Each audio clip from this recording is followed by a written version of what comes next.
दोस्तों big bash league के कल के इंपॉर्टेंट मैच में जो पाकिस्तान के सुपरस्टार बाबर आजम का आउट दिया गया वो दरअसल नॉट आउट था। हाँ जी, भारतीय अंपायर ने बाबर आजम के साथ एक बड़ी चीटिंग की है। कैसे चीटिंग की है मैं आपको कैमरे के हर एंगल के वीडियो प्रूफ बताऊंगा कि बाबर आजम का नॉट आउट था मगर भारतीय अंपायर ने आउट दिया। इसी कंट्रोवर्सी पर, इसी आउट पर जो एबी डिविलियर है उनका एक बहुत बड़ा बयान सामने आया, यानी एबी डिविलियर बाबर आजम के हक में बोल पड़े और जो भारतीय अंपायर थे उनको सबके सामने नंगा कर दिया। सो एबी डिविलियर ने क्या कहा वो भी आपके साथ शेयर करूंगा। उसके अलावा जो भारत और बांग्लादेश की कंट्रोवर्सी चल रही है T20 वर्ल्ड कप पर, सो इसके ऊपर बांग्लादेश ने आईसीसी के सामने एक और बहुत बड़ी डिमांड रख दी, जिसके बाद आईसीसी और भारत दोनों बेबस हो गए और जो भारतीय मीडिया उनकी चीखें निकल आई। अब बांग्लादेश ने आईसीसी और भारत के सामने कौन सी डिमांड रखी वो डिमांड आपके साथ शेयर करूंगा। उसके अलावा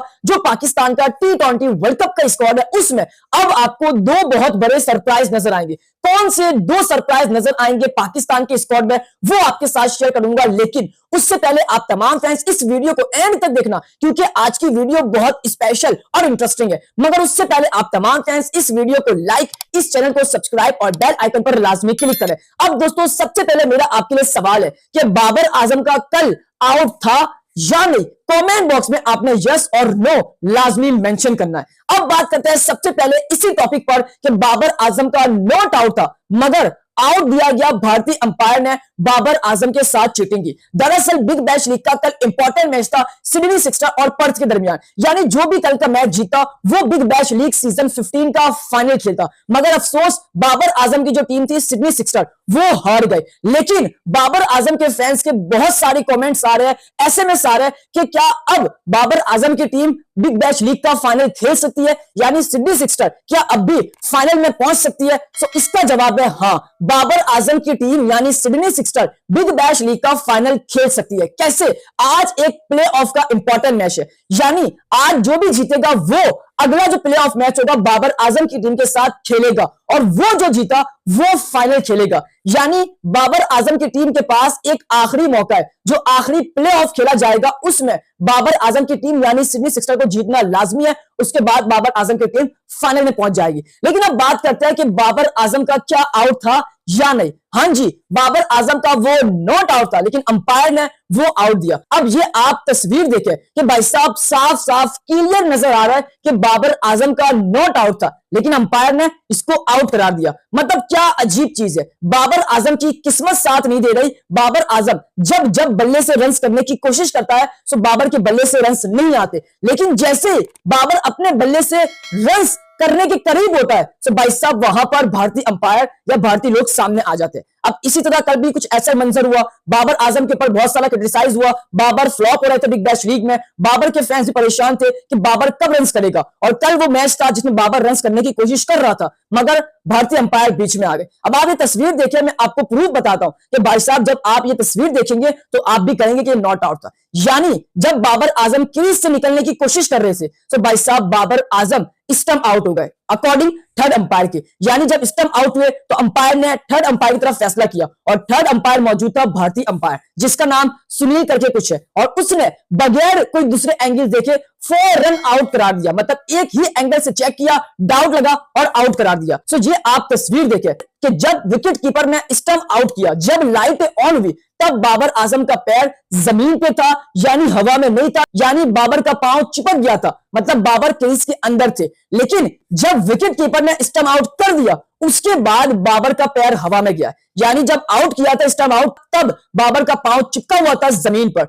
तो ये असल हकीकत थी, लेकिन भारतीय अंपायर ने इसको दूसरे एंगल से चेक किए बगैर आउट दे दिया। मतलब यहां पर सिडनी सिक्सर को कितना नुकसान हुआ। बाबर आजम जैसे आउट हुए तो सिडनी सिक्सर की लाइन लगी और सिडनी सिक्सर 99 रन पर ढेर हो गई और 48 रन से ये मैच हार गए। तो ये बाबर आजम के आउट की असल हकीकत थी, यानी नॉट आउट था मगर भारतीय अंपायर था उसने आउट दे दिया। अब इसी के ऊपर एबी डिविलियर उनका बयान सामने आया, यानी एबी डिविलियर बाबर के हक में बोल पड़े और जो भारतीय अंपायर है उनको सबके सामने कड़ी कड़ी सुनाई, यानी यानी एबी डिविलियर का एक छोटा सा ट्वीट आता है और उसमें वो ये कहते हैं कि भाई साहब बाबर आजम का जो आउट दिया गया है वो आउट नहीं था। मुझे बड़ी हैरानगी हुई कि थर्ड अंपायर ने इसको सिर्फ एक एंगल से चेक करके आउट दे दिया। मुझे बड़ी हैरानगी हुई इस फैसले पर। यानी जब भी डाउट होता है थर्ड अंपायर को कि ये आउट है या नहीं, कैच आउट है या नहीं, रन आउट है या नहीं, स्टंप आउट है या नहीं, तो ये फैसला तकरीबन लगभग बैट्समैन के हक में जाता है, मगर यहां उल्टा हुआ, बॉलर के हक में गया। तो ये एबी डिविलियर का कहना था, मींस कि उनका मतलब ये कि बाबर आजम का नॉट आउट था, लेकिन अंपायर ने सिर्फ एक ही एंगल से चेक किया और फौरन उसको आउट करार दिया। सो ये एबी डिविलियर का कहना है। मतलब आप और मैं तो कह रहे हैं नॉट आउट है, मगर एबी डिविलियर का भी ट्वीट, उनका अंदाज ये कह रहा है कि बाबर का नॉट आउट था। बट आपने बताना है कि बाबर का आउट था या नहीं, इस पर कमेंट बॉक्स में आपने लाजमी मेंशन करना है। अब उसके बाद बात करते हैं कि भारत और बांग्लादेश की जो T20 वर्ल्ड कप की कंट्रोवर्सी चल रही है, यानी बांग्लादेश ने भारत जाने से इनकार कर दिया क्योंकि बांग्लादेश की टीम भारत में सेफ नहीं है। फिर खबर आती है कि जो आईसीसी है उन्होंने 21 तारीख की डेडलाइन दी है, लेकिन बांग्लादेश ये कहता है कि हमें कोई डेडलाइन नहीं मिली। ये भी खबर आती है कि स्कॉटलैंड को रिप्लेस किया जाएगा, बट स्कॉटलैंड से खबर आती है कि आईसीसी ने हमसे कोई राब्ता नहीं किया। तो ये जो फेक खबर है, ये भारतीय लोग चला रहे थे कि बांग्लादेश को आउट कर दिया जाएगा, स्कॉटलैंड को लाया जाएगा, तो बहुत सारी खबरें फेक साबित हुई है और ये फेक खबरें भारतीय लोगों ने दी है। लेकिन अब बांग्लादेश ने आईसीसी के सामने एक बहुत बड़ी डिमांड रख दी है, जिसके बाद आईसीसी और भारत दोनों परेशान हो गए, बेबस हो गए, और जो भारतीय मीडिया है उनकी चीखें निकल आई है। अब बांग्लादेश ने क्या डिमांड रखी है, दो बयान सामने आए बांग्लादेश के, एक बांग्लादेश क्रिकेट बोर्ड के चेयरमैन का और एक आसिफ नजरुल का। सबसे पहले मैं आपको बयान सुनाता हूं उनका, यानी बांग्लादेश क्रिकेट बोर्ड के चेयरमैन का। वो क्या कहते हैं? बांग्लादेश क्रिकेट बोर्ड के चेयरमैन का यह कहना है, यानी इसको कहते हैं जुरत मंदाना मौकफ। बांग्लादेश क्रिकेट बोर्ड के चेयरमैन ने आईसीसी के फैसले से पहले अपना फैसला सुना दिया, यानी आईसीसी आज फैसला सुनाएगी, लेकिन हम अपना फैसला पहले ही सुना चुके हैं और अब फिर दोहराते हैं कि किसी भी सूरत में हमारी टीम भारत जाने के लिए तैयार नहीं है। हमारा मुतालबा पुराना है, हमारे मैचेस श्रीलंका में कराए जाए, अगर श्रीलंका नहीं तो पाकिस्तान में कराए जाए। T20 वर्ल्ड कप से बाइकआउट के लिए तो तैयार है, लेकिन भारत जाने के लिए तैयार नहीं है।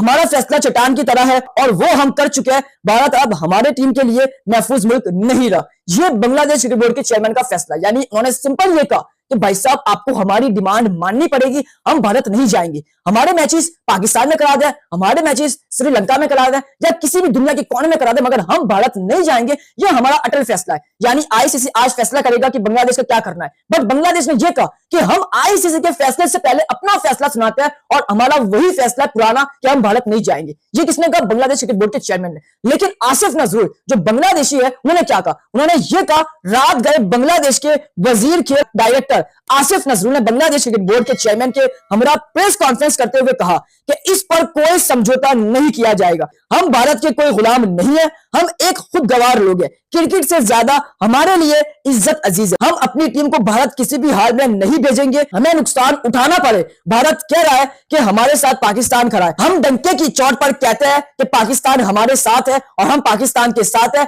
अगर भारत को इस बात से तकलीफ है तो इसका इलाज हमारे पास नहीं है। पाकिस्तान के साथ हमारा रिश्ता भाई का है। आईसीसी अगर हमें वर्ल्ड कप से बाहर करना चाहता है तो हम तैयार है, लेकिन भारत जाने के लिए तैयार नहीं है। यानी ये अब मामला बहुत आगे तक चला गया है। मतलब आसिफ नजरुल और बांग्लादेश क्रिकेट बोर्ड चेयरमैन की एक ही डिमांड है कि भाई साहब हमारा पुराना फैसला है, हम भारत जाकर नहीं खेलेंगे। मतलब उन्होंने ये कहा सिंपल अल्फाज में कि जब चैंपियन ट्रॉफी पाकिस्तान होस्ट कर रहा था तो आपने भी यही बहाना लगाया था कि हमें सिक्योरिटी का मसला है, मगर पाकिस्तान ने बताया कि सिक्योरिटी का मसला नहीं है, लेकिन आईसीसी ने भारत के हक में फैसला किया। तो अब आईसीसी हमारे हक में क्यों फैसला नहीं कर रहा? ये आसिफ नजरुल और बांग्लादेश क्रिकेट बोर्ड का जो है वो साफ ऐलान है कि हम भारत नहीं जाएंगे। अगर आईसीसी भारत की मान रहा है तो हम नुकसान उठाने के लिए तैयार है, मगर हमारी टीम भारत नहीं जाएगी। तो ये डिमांड थी बांग्लादेश की कि हमारे मैचेस श्रीलंका या किसी और कोने में कराए जाए, मगर हम भारत नहीं जाएंगे। यह हमारा आखिरी फैसला है। और यह कहा कि जब आईसीसी ने भारत की बात मानी 2025 के चैंपियन ट्रॉफी में,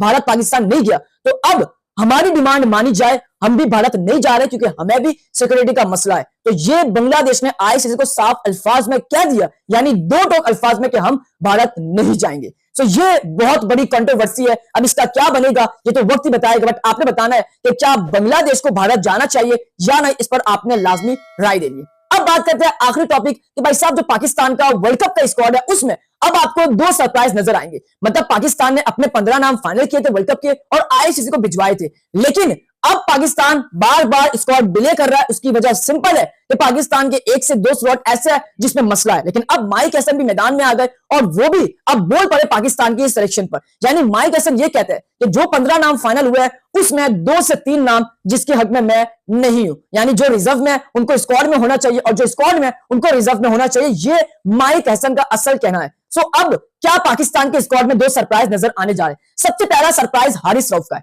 मैंने आपको कल रिपोर्ट किया कि हारिस रऊफ के चांस है कि वो वर्ल्ड कप के स्क्वाड से बाहर हो जाएगी और अब यह खबर टॉप ट्रेंडिंग की तरह तेजी से वायरल हो रही है आग की तरह कि माइक हसन हारिस रऊफ के हक में नहीं है, क्योंकि उनकी जो परफॉर्मेंस थी एशिया कप की उसके ब्याह पर हारिस रऊफ को कंफर्म पाकिस्तान के स्क्वाड से बाहर कर दिया जाएगा। लेकिन अब ट्विस्ट ये है कि हारिस रऊफ अभी तक स्क्वाड में उनको बाहर नहीं किया है। हाँ, खबरें चल रही है कि हारिस रऊफ को बाहर कर दिया जाएगा, माइक हसन हारिस रऊफ के हक में नहीं है, लेकिन अभी तक हारिस रऊफ को पाकिस्तान के स्क्वाड में बरकरार रखा है 15 नामों में और यह भी कहा जा रहा है कि हारिस रऊफ को ऑस्ट्रेलिया टूर में आजमाया जाए। लेकिन भाई साहब, मैं आपको अभी भी कहूंगा कि हारिस रऊफ नहीं बनते श्रीलंका की कंडीशन में। हारिस का काम नहीं है, हारिस का वहीं पर काम है जहां उनकी कंडीशन के मुताबिक पिचेस हो, जैसे ऑस्ट्रेलिया। सो हारिस नहीं बनते, बट सरप्राइज ये है कि हारिस हो भी सकते हैं और नहीं भी हो सकते। तो ये एक बहुत बड़ा सरप्राइज है। कल खबर आई कि हारिस को जो है वो ड्रॉप कर दिया जाएगा, लेकिन अब खबर आती है कि हारिस के इम्कानात है ड्रॉप के और नहीं भी है, क्योंकि हारिस का अभी तक 15 नामों में नाम फिट है। तो ये एक सरप्राइज है, लेकिन मुझे लग रहा है कि हो सकता है हारिस को बाहर कर दिया जाएगा और अगर कर दिया जाएगा तो ये बहुत अच्छी बात है। उसके अलावा दूसरा सरप्राइज उस्मान तारिक का, यानी माइक हसन उस्मान तारिक के हक में बोल पड़े। मतलब पाकिस्तान के पास ऑलरेडी दीगर स्पिनर्स है, साइम अय्यूब हो गए, शादाब खान हो गए, मोहम्मद नवाज हो गए, अबरार अहमद हो गए, लेकिन फिर भी उस्मान तारिक पर सब इसलिए आवाज उठा रहे हैं क्योंकि उस्मान तारिक एक पाकिस्तान का ट्रम्प कार्ड है। उसने बहुत सारी टीमों के खिलाफ बॉलिंग नहीं करवाई। सो उस्मान तारिक वर्ल्ड कप के अंदर पाकिस्तान के लिए बहुत कुछ कर सकते हैं और माइक हसन भी अब उस्मान तारिक के हक में बोल पड़े कि जो उस्मान तारिक का रिजर्व में नाम दिया गया है वो हटाकर पाकिस्तान के 15 नामों में उनका नाम शामिल किया जाए। तो ये 2 सरप्राइज है, एक हारिस रऊफ जिनके चांस है 70% उनको ड्रॉप कर दिया जाए और जो वो दूसरा सरप्राइज उस्मान तारिक जिसकी रिजर्व से पाकिस्तान के स्क्वाड में एंट्री हो सकती है, जो कि माइक हसन हारिस रऊफ के हक में नहीं है बट उस्मान तारिक के हक में। तो ये 2 बहुत बड़े सरप्राइज थे पाकिस्तान के स्क्वाड को लेकर जो वर्ल्ड कप में हमें नजर आ सकते हैं। बट आपने बताना है पाकिस्तान के स्क्वाड में क्या तब्दीली होनी चाहिए, किसको ड्रॉप करना चाहिए, किसकी वापसी होनी चाहिए, वो आपने कमेंट बॉक्स में लाजमी मेंशन करना है। जाते जाते सब्सक्राइब करें, इस वीडियो को लाइक करें, प्यारे से कमेंट करें। उम्मीद करता हूं कि आपको मेरा आज का व्लॉग काफी पसंद आया होगा।